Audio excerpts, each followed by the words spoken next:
예수께서 각 성, 각 마을로 다니사 가르치시며 예루살렘으로 여행하시더니 어떤 사람이 여짜오되 주여 구원을 받는 자가 적으니이까 그들에게 이르시되 좁은 문으로 들어가기를 힘쓰라. 내가 너희에게 이르노니 들어가기를 구하여도 못하는 자가 많으리라. 집주인이 일어나 문을 한번 닫은 후에 너희가 밖에 서서 문을 두드리며 주여 열어주소서 하면 그가 대답하여 이르되 나는 너희가 어디에서 온 자인지 알지 못하노라 하리니 그때 너희가 말하되 우리는 주 앞에서 먹고 마셨으며 주는 또한 우리를 길거리에서 가르치셨나이다 하나 그가 너희에게 말하여 이르되 나는 너희가 어디에서 왔는지 알지 못하노라. 행악하는 모든 자들아 나를 떠나가라 하리라. 너희가 아브라함과 이삭과 야곱과 모든 선지자는 하나님 나라에 있고 오직 너희는 밖에 쫓겨난 것을 볼 때 거기서 슬피 울며 이를 갈리라.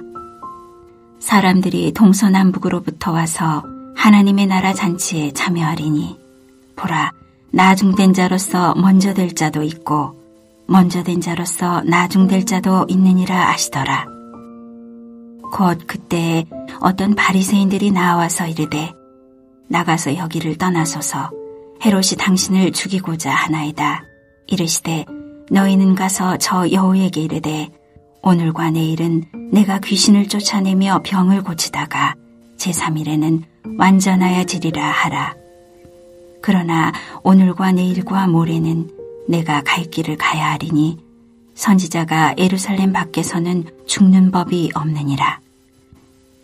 예루살렘아 예루살렘아 선지자들을 죽이고 내게 파송된 자들을 돌로 치는 자여 암탉이 제 새끼를 날개 아래에 모음같이 내가 너희의 자녀를 모으려 한 일이 몇 번이냐.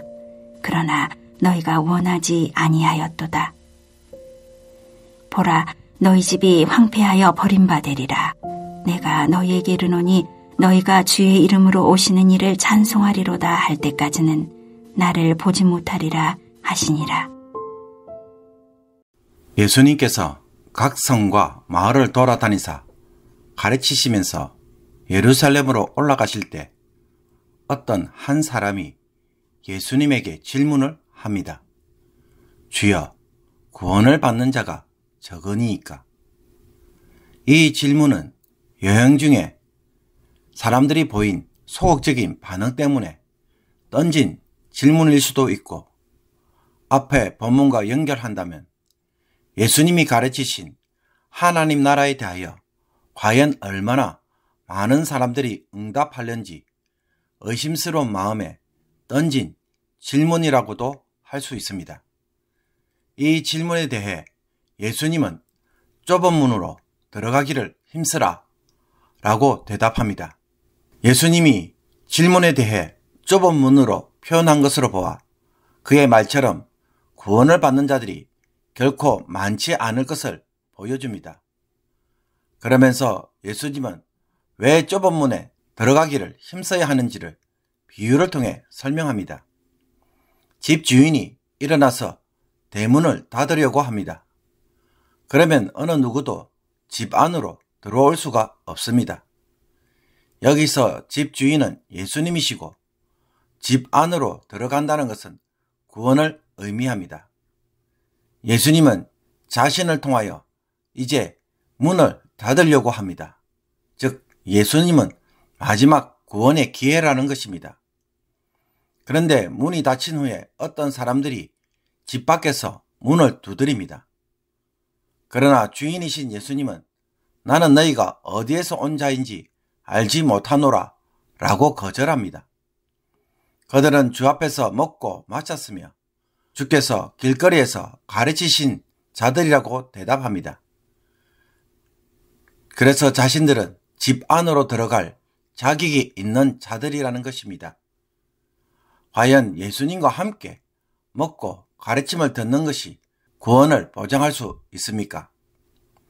그들은 예수님과 함께 먹고 가르침을 받은 관계이기에 이것으로 집 안으로 들어갈 수 있는 것으로 요구하지만 주인이신 예수님의 입장은 여전히 단호합니다. 나는 너희가 어디에서 왔는지 알지 못하노라. 행악하는 모든 자들아 나를 떠나가라. 왜냐하면 예수님은 말씀을 듣고 행하는 자, 예수님과 함께 그 좁은 길을 걸어가는 자만이 집 안으로 들어오도록 하시기 때문입니다. 예수님은 문을 두드리는 그들에게 이렇게 말씀합니다.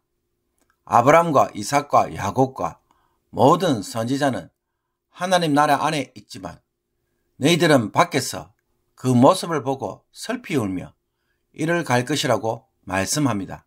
아브라함의 자손이기에 당연히 구원받을 수 있고 집 안으로 제일 먼저 들어갈 자격이 있다고 여기지만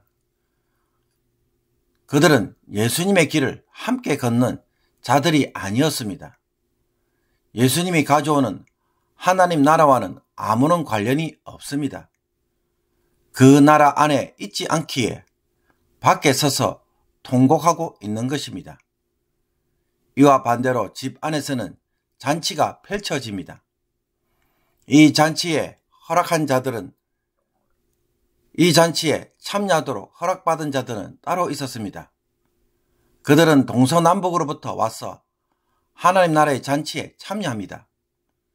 이스라엘 자손들은 자기들이 그 잔치에 제일 먼저 초청받고 들어갈 수 있을 것이라고 여겼지만 예수님을 믿지 않고 예수님을 통해 드러난 하나님 나라에 전혀 참여하지 않으므로 그들은 밖에 있을 수밖에 없는 것입니다. 먼저 된 자가 나중된 것입니다. 이와 반대로 나중된 이방인들이 먼저 되는 것을 우리는 사도행전을 통해 보게 됩니다. 유대인들이 복음을 거절함으로써 이방인들이 먼저 구원의 문으로 들어와서 새 생명의 잔치, 구원의 잔치, 하나님 나라의 잔치를 맛보고 있는 것입니다. 그러므로 예수님을 통해 드러난 하나님 나라에 들어오려면 유대인들은 무엇을 해야만 합니까? 아브라함의 자손이라는 혈통을 앞세우면 그것으로 구원을 받을까요? 결코 아닙니다. 유대인이나 헬라인이나 모두가 예수님을 믿고 예수님이 걸어가신 십자가의 길을 걸어갈 때에 그 부활의 생명을 통하여 그 나라에 입장하며 그 나라의 은혜를 누릴 수 있습니다. 예수님이 걸어가신 그 좁은 길과 좁은 문으로 들어가는 자만이 영광스러운 잔치에 참여하는 것입니다. 선하게 살거나 혹은 매우 종교적으로 살거나 혹은 목회자가 되거나 혹은 위대한 업적을 행하는 것에서 하나님 나라에 참여하는 것이 아닙니다. 예수님의 제자가 되어서 십자가를 거쳐 부활의 은혜에 참여할 때 예수님 안에 있는 하나님 나라를 보고 듣고 체험하며 들어가는 자가 되는 것입니다. 예수님이 말씀을 전하고 있을 때 어떤 바리새인들이 와서 헤롯 안디바스가 예수님을 죽이려고 한다는 소식을 전해줍니다. 아마 이들은 예수님에게 호감을 가진 소수의 바리새인들로 보입니다.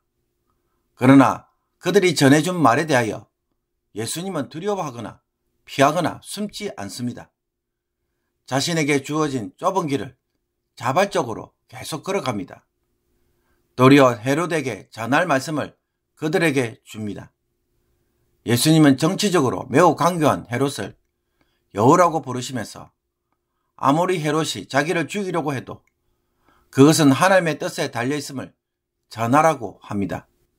즉 오늘과 내일은 귀신을 쫓아내고 병을 고치는 사역을 할 것이며 3일에는 모든 것을 성취할 것이라고 헤롯에게 전하라는 것입니다. 오늘과 내일 모레는 예수님이 걸어가기로 예정된 길입니다.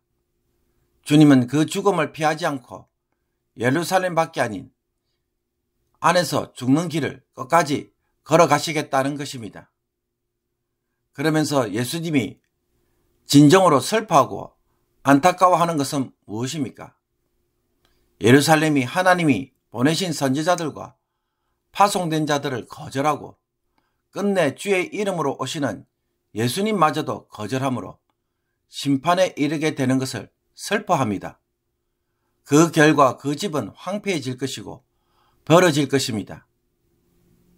이후에 예루살렘은 마지막 때에 예수님을 볼 때까지는 더 이상 주님을 보지 못하게 될 것입니다.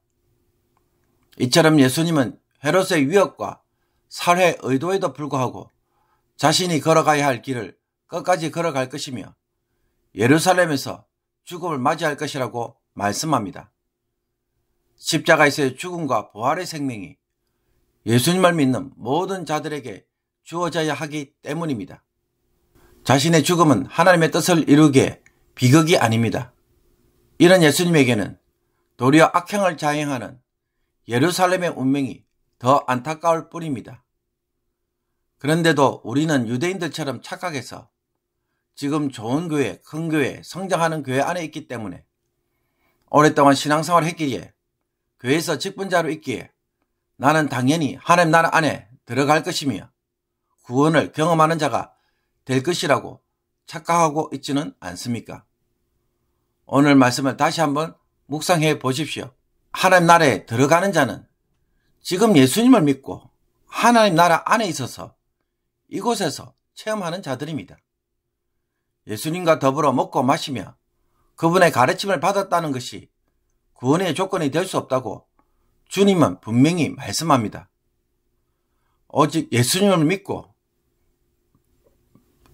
주님처럼 좁은 문, 즉 십자가의 죽음과 부활을 자신의 것으로 삼는 자가 하나님 나라의 잔치에 들어와서 참여하는 자입니다. 그 잔치에 참여하는 자가 종말에 밖이 아닌 안에 있게 되는 것입니다. 이와 반대로 마지막 구원의 기회이신 예수님을 배척한다면 예루살렘마저도 어떤 운명이 됩니까? 심판의 자리에 설 수밖에 없습니다. 솔직히 그러므로 나는 예수님을 통해 하나님 나라를 체험하고 있습니까? 그 나라의 잔치에 들어와 있습니까? 주님처럼 십자가의 죽음을 통해 부활의 생명을 누림으로 하나님 나라의 새로운 삶을 즐기고 있습니까? 예수님은 그 나라에 들어가기 위한 절대 조건이자 유일한 조건입니다. 지금까지 유대인들이 무엇을 누렸던지 간에 이제 닫히고자 하는 문에 들어갈 수 있는 것은 오직 예수님 뿐입니다. 그렇다면 오늘 나는 그분의 제자입니까? 그분의 길을 함께 걸어가는 그리스도인입니까? 주님의 제자 그리스도인이 되므로, 그래서 지금 그 나라 안에 있으므로 종말에 그 나라의 풍성한 잔치에 참여하는 자가 되기를 주님의 이름으로 축복합니다. 기도드리겠습니다. 주님이 하나님의 정하신 길을 따라 좁은 문으로 들어가셨던 것처럼, 그래서 하나님 나라의 삶이 열리게 된 것처럼 저희들도 주님을 따라 살아감으로 하나님 나라의 문이 열리게 하시며 그 나라의 생명과 잔치를 맛보고 누리는 자들이 되게 하여 주옵소서.